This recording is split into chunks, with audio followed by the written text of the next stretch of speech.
Dr. Slaa amburuza mahakamani Waziri Katambi sakata la kufungia mikutano ya kisiasa.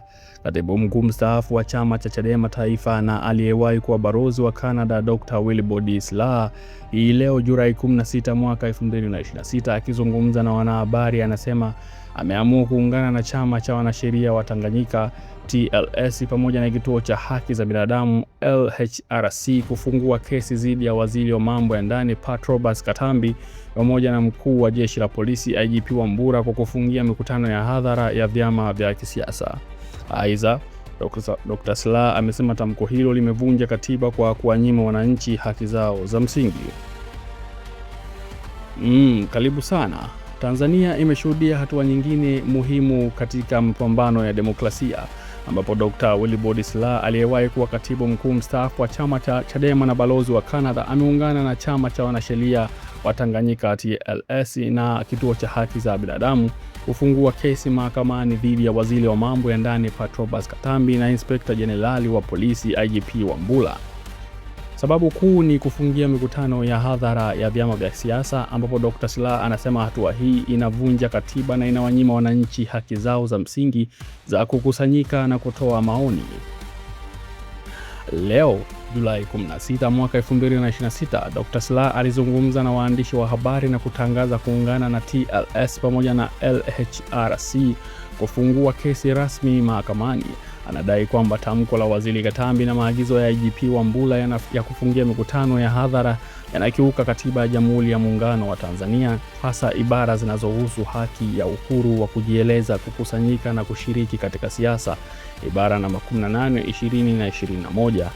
Hii inakuja wakati ambapo vyama vya siasa vya upinzani hasa Chadema vimekuwa vikikabiliwa na vikwazo katika kufanya mikutano ya hadhara na kampeni. Slaa ambaye ni mwanaharakati mkongwe wa demokrasia na aliyewahi kugombea urais ameita hatua hii kama ni uvunjaji wa katiba au kunyimwa haki za msingi za wananchi. Dr. Slaa ni miongoni mwa viongozi wanaotambulika sana katika siasa za Tanzania. Aliwahi kuwa katibu mkuu wa chama cha Chadema na aligombea urais mwaka 2010 akiwa na Freeman Mbowe.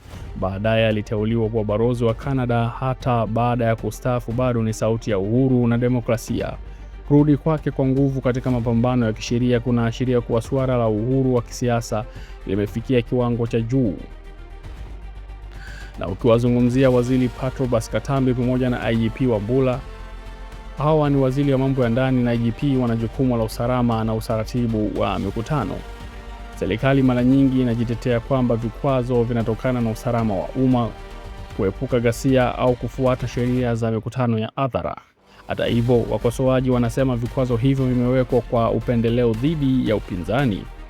Tangu mwaka 2015, vyama vya upinzani vimekabiliwa na vikwazo mara kadhaa. Ripoti za LHRC na TEMCO, yani Tanzania Election Monitoring Committee, zinaonyesha kuwa katika kipindi cha miaka kadhaa idadi ya mikutano iliyofungwa au kuzuiliwa imeongezeka. Kwa mfano, mwaka 2020 na mwaka 2025 migogoro ya uchaguzi ilihusisha na vikwazo vya mikutano. Na ripoti za kimataifa kama Human Rights Watch pamoja na Amnesty International zimeitaja Tanzania mara kadhaa kuhusu vikwazo vya uhuru wa kujieleza na kukusanyika. TLS ni chama cha wanasheria na LHRC ni mashirika yanayoheshimika sana katika kutetea haki za binadamu na sheria. Kushiriki kwao kunaipa kesi hii uzito mkubwa wa kisheria. Tukilizungumzia jambo hili kuna upande wa kisheria. Katiba ya Tanzania inahakikisha uhuru wa kujieleza na kukusanyika. Sheria ya mikutano ya hadhara inahitaji ruhusa, lakini inapaswa kutolewa bila ubaguzi. Kesi hii itajaribu kuhoji kama maagizo ya waziri na polisi yanakiuka katiba au la. Mahakama Kuu au mahakama ya katiba inaweza kuwa na uamuzi wa kihistoria. Na ukizungumzia jambo hili kisiasa ni kuwa hii inakuja wakati Chadema na vyama vingine vya upinzani vinajiandaa kwa shughuli mbalimbali. Inahusiana pia na migogoro ya ndani ya Chadema kama vile kisa cha 30 na Heche kilichotangulia. Na serikali inaweza kuona mikutano kama chanzo cha wasiwasi wa kisiasa wakati upinzani unaiona kama haki ya kimsingi. Data mbalimbali kama ripoti za LHRC zinaorodhesha visa vingi vya kuzuiliwa kwa mikutano tangu mwaka 2016.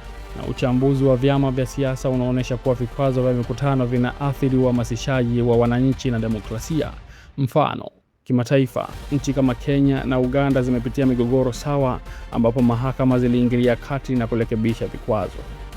Hatua ya Dr. Slaa ni ya kimkakati na ya ujasiri, inabadilisha uwanja kutoka mitaani kwenda mahakamani ambapo serikali inapaswa kujibu sheria badala ya kutumia mamlaka ya kiutawala. Hii inaweza kuwa kama test case muhimu kwa uhuru wa kisiasa nchini Tanzania. Tukizungumzia jambo hili kwenye upande chanya, hii inasisitiza utawala wa sheria, yani rule of law, na inatoa fursa ya mahakama kuweka kumbukumbu na kuweka mipaka ya mamlaka ya waziri pamoja na polisi. Pia inawapa viongozi wa upinzani na raia tumaini kwamba haki inaweza kufuata kwa sheria. Na ukija kwenye changamoto zake ni kuwa mahakama zinaweza kuchukua muda mrefu, na wakati huo vikwazo vinaendelea, na serikali inaweza kujitetea kwa usalama wa taifa, na kesi inaweza kushindwa au kupewa uamuzi wa kati. Na pia inazidisha mvutano kati ya serikali na upinzani, na inaweza kuathiri mazingira ya kisiasa kuelekea uchaguzi ujao. Demokrasia yenye afya inahitaji nafasi sawa ya vyama vyote vya kufanya shughuli zao bila vikwazo visivyo na msingi, na kufungia mikutano kwa wingi kunaweza kuzaa chuki na kutoaminiana badala ya kujenga taifa. Serikali inapaswa kutoa ruhusa kwa mujibu wa sheria bila ubaguzi, na upinzani unapaswa kufanya mikutano kwa utulivu na kuwajibika. Kesi hii inaweza kuwa hatua ya kugeuza mwelekeo wa demokrasia Tanzania. Ikiwa itafanikiwa, itaimarisha haki za raia; ikiwa itashindwa, itazidisha mjadala wa kurekebisha sheria na katiba. Tanzania inahitaji mazungumzo ya kitaifa badala ya makabiliano ya mara kwa mara, na Dr. Slaa pamoja na wenzake wamechagua njia ya amani na kisheria. Hii inastahili kuungwa mkono na wadau wote wanaopenda maendeleo ya nchi. Wasikilizaji, hii ni sehemu muhimu ya historia ya siasa zetu. Fuatilia maendeleo ya kesi hii mahakamani. Je, mahakama itasimama na haki au utawala? Nini maoni yako wewe, ndugu mpenzi mtazamaji na mfuatiliaji wa chaneli hii? Tuandikie hapo chini.